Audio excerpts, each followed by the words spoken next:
दोस्तों जियो financial service की बात करें तो स्टॉक के अंदर आज भी मामूली सी गिरावट हुई है। लगातार पिछले कुछ ट्रेडिंग सेशन से स्टॉक नीचे आ रहा है। क्या करना चाहिए इस समय? क्या जियो फाइनेंशियल में से निकल जाना चाहिए या फिर एक तरह से अब ये मौका आ चुका है डिप में खरीदारी का? तो यहाँ पे बहुत सारी अपडेट है जिनको हम एक एक करके डिस्कस करने वाले। सबसे जो बड़ी बात है कि भले स्टॉक के अंदर आज तेजी न बनी हो, लेकिन बड़े फंड हाउस ने इस मौके का फ़ायदा उठा के आज जम के खरीदारी की है। जो डील है वो सारी की सारी ज़्यादा करके खरीदारी की है, जो इशारा करी है कि छुपके से यहाँ पे माल खरीदा जा रहा है। यहाँ तक कि जो लेटेस्ट शेयर होल्डिंग पैटर्न है उसमें गवर्नमेंट ने भी अपनी होल्डिंग को बढ़ा दिया, यानी गवर्नमेंट भी यहाँ पे अपने स्टेक को बढ़ा के निवेश कर रहे हैं। तो क्या ऐसे में हमें भी यहाँ पे इन्वेस्टमेंट करना चाहिए? समझने की कोशिश करेंगे ब्रोकेज हाउस की क्या राय है इस समय जियो फाइनेंशियल को लेकर। यहाँ पे आरबीआई की तरफ से भी एक बड़ी अपडेट निकल के आ रही है जिसको इस वीडियो के माध्यम से डिस्कस करेंगे। लेकिन फ्रेंड, उससे पहले अगर आप पहली बार हमारे चैनल पे आए तो चैनल को सब्सक्राइब कर दीजिए, एक बेल आइकॉन दबा दीजिए ताकि जब भी नया वीडियो बने पहला नोटिफिकेशन आपको मिले। वीडियो पसंद आए तो लाइक से जरूर कीजिए। चलो फ्रेंड्स, वीडियो स्टार्ट करते हैं। मैं हूँ आपका दोस्त एस.बी. दवे और हमारे अपने चैनल ऑनलाइन कमाई में आपका बहुत बहुत स्वागत है। तो सबसे पहले जियो फाइनेंशियल के कारोबार की बात करें तो स्टॉक की शुरुआत बिल्कुल फ्लैट हुई 329 पर। क्लोजिंग कल की बिल्कुल 329 के आसपास ही थी। इंट्राडे में 331 का हाई भी बना, यानी स्टॉक ने कुछ दौड़ने की संभावना बनाई, लेकिन बिक वाली रिटेल इन्वेस्टर की काफ़ी यहाँ पे ज़्यादा है, इस वजह से 327 का लो बन गया, यानी स्टॉक नीचे आया। अंत में 328 के आसपास क्लोजिंग देखने को मिली 0.35% की गिरावट के साथ। अब इसकी परफॉर्मेंस देखें तो स्टॉक लगातार दबाव में ही है और काफ़ी नीचे भी आ रहा है। 15 जुलाई को स्टॉक 355 के आसपास था, 350 का स्तर बना हुआ था, लेकिन 16 जुलाई से स्टॉक के अंदर गिरावट शुरू हो गई। आप देखें तो 344 पे आ गया सीधा 16 जुलाई को, काफ़ी बड़ी गिरावट हुई और उसके बाद लगातार गिर ही रहा है और आप देख सकते हो कि आज ये 328 तक आ गया है। अब ये देख सकते हो कि बीच में एक दो ट्रेडिंग सेशन में जरूर थोड़ी सी यहाँ पे हमने पॉजिटिव क्लोजिंग देखी, लेकिन तेज़ी बन नहीं पाई खास, और फाइनली स्टॉक काफ़ी नीचे आ गया, 330 के लेवल को भी आज तोड़ा है। अब एक बड़ी बात यहाँ पे कि वॉल्यूम कुछ बढ़ा है कल के मुकाबले। पिछले एक महीने पहले इसका 2 करोड़ का वॉल्यूम था, सामने 86 लाख की डिलीवरी उठाई गई थी। 1 वीक पहले 1 करोड़ का वॉल्यूम था, 71 लाख की डिलीवरी उठाई गई थी। कल 98 लाख का ही मामूली वॉल्यूम था, 66 लाख की डिलीवरी उठाई गई थी, लेकिन आज 1 करोड़ का वॉल्यूम हुआ। गौर करने वाली बात है कि यहाँ पे काफ़ी बड़ी बड़ी डील है जो लाख शेयर के ऊपर की हुई है। अब यहाँ पे देख लो कि जियो फाइनेंशियल सर्विस को लेकर मार्केट एक्सपर्ट क्या कह रहे हैं, क्या इस लेवल पे खरीदारी करनी चाहिए या फिर यहाँ से निकल जाना चाहिए। तो आज देख सकते हो कि क्लोजिंग गिरावट के साथ रही है 328 पर, और मार्केट एक्सपर्ट इस समय इस स्टॉक में होल्ड करने की सलाह दे रहे हैं।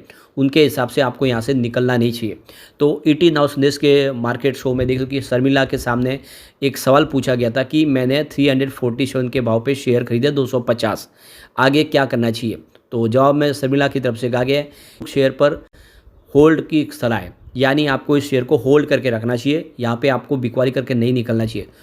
उन्होंने कहा है कि मौजूदा भाव और वित्तीय नतीजों के लिहाज से शेयर काफ़ी पॉजिटिव प्राइस पर है, ऐसे में इसके जल्दी ऊपर जाने की संभावना तो नहीं है, मगर शर्मिला ने कहा कि बिजनेस पर भरोसा जताया जाता है और जिनमें आगे की ग्रोथ की उम्मीद भी है। तो बिजनेस बिल्कुल ठीक है और आने वाले समय कुछ संभावना पॉजिटिव दिख रही है और इसीलिए आपको इसमें लॉन्ग टर्म का नजरिया लेके बने रहना चाहिए।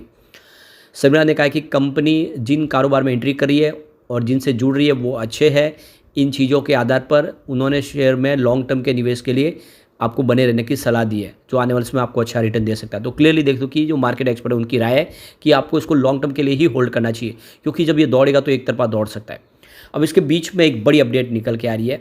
यहाँ पे आरबीआई ने देख सकते हो कि एक बड़ा फैसला किया है। यहाँ पे देख दो कि साइबर सिक्योरिटीज़ और बहुत सारे जो इस समय थ्रेट्स दिखाई दे रहे हैं लोगों के, जो डिजिटल ट्रांजैक्शन के माध्यम से जिस तरह से फ्रॉड हो रहे हैं, डिजिटल फ्रॉड को रोकने के लिए अब जो देखो कि जो पेमेंट सिस्टम ऑपरेटर यानी पीएसओ, उसको लेकर सरकार ने नए फैसले लेने की तैयारी कर ली है, उनके ऊपर सख्त कदम उठाने शुरू कर दिए। तो अब जो पॉलिसी एक तरह से लाने की तैयारी कर रही है, जिसमें जो पीएसओ जिसके माध्यम से आप देखें तो आपका पेमेंट ट्रांजैक्शन होते हैं, उसको अब जिम्मेदारी लेनी होगी और जिस तरह से साइबर फ्रॉड होते हैं वो रोकने के लिए उनको रास्ते निकालने होंगे। डिजिटल पेमेंट में सिक्योरिटी कंट्रोल और मजबूत करना होगा ताकि आने वाले समय में लोगों के साथ किसी प्रकार का फ्रॉड ना हो। और देख सकते हो उनको एक सिक्योरिटी अलर्ट मिलना चाहिए पूरी तरह से, और जो पेमेंट वो कर रहे हैं वो सेफ और सिक्योर हो, और इसके लिए जो पेमेंट गेटवे सिस्टम है उसको बहुत ज़्यादा सुरक्षित करने की ज़रूरत है। तो अब आरबीआई बिल्कुल सख्त कदम उठा रहे, आने वाले समय डिजिटल फ्रॉड होते हैं उसको रोकना है। तो इसके लिए सेफ सुरक्षित एक पीएसओ की ज़रूरत है। उसमें आप देख सकते हो कि अब सरकार यहाँ पे पीछे कदम लेने को तैयार नहीं है। तो ऐसे में आने वाले समय बहुत सारे जो पेमेंट गेटवे सिस्टम है उनको तो बंद होना पड़ेगा, जो सेफ तरीके से अपना बिजनेस नहीं कर रहे।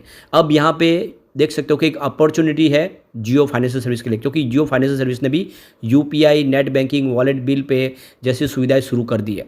और जियो का ये जैसे उन्होंने एक कमिटमेंट है कि हमारी जो सर्विस है वो काफ़ी सेफ और सिक्योर है, यानी लोगों को इसमें धोखा होने की संभावना नहीं है।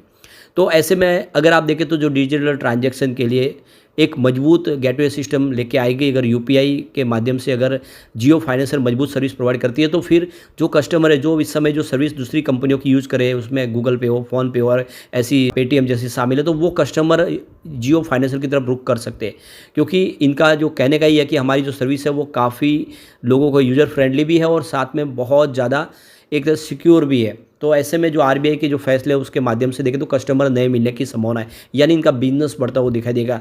ये एक बहुत बड़ी अपॉर्चुनिटी इसके लिए दिखाई दे रही है और ऐसे में हम कह सकते हैं कि जियो फाइनेंशियल आने वाले समय में कुछ बड़ा बाजार में धमाका कर सकता है। अब यहाँ पे शेयर होल्डिंग जो पैटर्न हमारे सामने निकल गया उसमें भी कुछ चौंकाने वाली बातें निकल कर आई है। फिलहाल प्रमोटर की होल्डिंग अनचेंज है 47.12 पर, जो लगातार बनी हुई है। डी मर्जर के बाद एक बार प्रमोटर ने अपनी हिस्सेदारी को बढ़ाया था, जो 46% थी उसको 47 के ऊपर कर लिया है।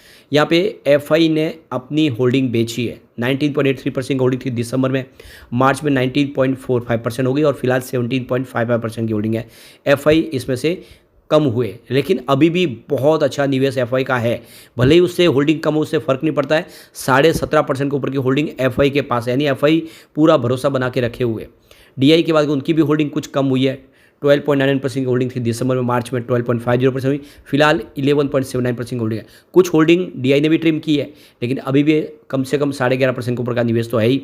यहाँ पे एक आंकड़ा है जो काफ़ी चौंकाने और वो है गवर्नमेंट की होल्डिंग। 0.14% के आसपास होल्डिंग थी दिसंबर में, मार्च में अनचेंज रही, लेकिन जून में गवर्नमेंट ने अपनी स्टेक को बढ़ा के 0.15% के लिए, यानी सरकार ने यहाँ पे स्टेक खरीद ली है, अपनी होल्डिंग बढ़ा दी है। ये एक शुभ संकेत है। जनरल पब्लिक के बाद उनकी होल्डिंग बढ़ी है। 19.92% होल्डिंग थी दिसंबर में, मार्च में 20.77% हुई और जून में ये 23.39% के आसपास आ गई है। तो यहाँ पे क्लियरली देखो कि जनरल पब्लिक की होल्डिंग बढ़ी है, लेकिन फिर भी कोई चिंता की बात नहीं। अब ये जो निवेशक है वो आने वाले समय एफआईडी आपको बढ़ते हुए दिखाई देंगे और ये शेयर होल्डिंग पैटर्न में आपको क्लियरली दिखाई देगा। अब यहाँ पे जो डील हो रही है वो क्या इशारा है उसको भी देख लेते हैं। तो सुबह 10:25 पर 329 की प्राइस से 1,03,000 शेयरों की एक खरीदारी हुई। उसके बाद 10:46 पर 328 की प्राइस से 1,25,000 शेयरों की एक खरीदारी और हुई। तो उसके बाद 12:10 पर 328 की प्राइस से 1,12,000 शेयरों की एक खरीदारी हुई। फिर 12:13 पर 330 की प्राइस से 1,50,000 शेयरों की एक खरीदारी और हुई। फिर 12:14 पर 330 की प्राइस से 1,05,000 शेयरों की एक खरीदारी और हुई, यानी सुबह सुबह किसी ने जम के खरीदारी की है। फिर 12:55 पर 329 की प्राइस से 1,52,000 शेयरों की एक खरीदारी और हुई। तो उसके बाद 1:14 पर 330 की प्राइस से 2,62,000 शेयरों की बिकवाली हुई। फिर 1:15 पर 331 की प्राइस से 1,49,000 शेयरों की फिर से खरीदारी हुई। तो 1:46 पर 329 की प्राइस से 1,62,000 शेयरों की एक बिकवाली हुई। तो ये क्लियरली देख सकते हो कि जो बिकवाली की डील है वो मात्र 2 है, जबकि खरीदारी की डील अगर आप देखें तो यहाँ पे 7-8 आपको बड़ी खरीदारी की डील दिखाई दी। इसका मतलब क्लियरली दिख रहा है कि इस गिरावट का फायदा उठा के बड़े फंड हाउस ने खरीदारी शुरू कर दी है। चुपके से वो यहाँ पे निवेश को बढ़ा रहे और इसीलिए आपको इसमें डरना नहीं है, बल्कि इस डिप में खरीदारी का मौका समझ के इसमें निवेश करना चाहिए।